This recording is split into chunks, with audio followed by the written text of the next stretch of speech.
আপনি এখানে কাজ দিতে পারেননি, তাই যে বাংলা একদিন সারা ভারতবর্ষে রুটি রুজির জন্য সবচেয়ে আকর্ষণীয় রাজ্য ছিল, আর সেই বাংলা ছেড়ে দলে দলে লাখে লাখে মানুষ বাইরে পাড়ি দিচ্ছে।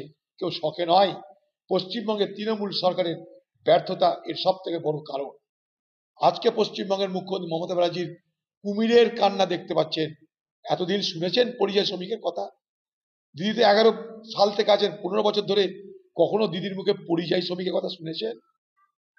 পরিযায়ী শ্রমিক যাতে আসতে না পারে, করোনা এক্সপ্রেস ঢুকতে দেবে না বলে আপনি প্রতিবাদ করেছিলেন।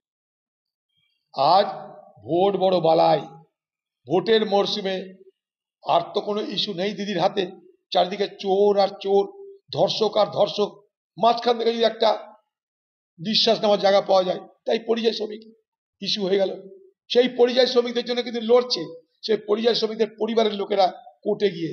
দিদি কিন্তু সেখানে নাই, দিদি ভোটে আছে। দিদিকে ভোটে পাবেন, খাটাই পাবেন না, ভোটে পাবেন। দিদি পেটে নাই, ভোটে আছে।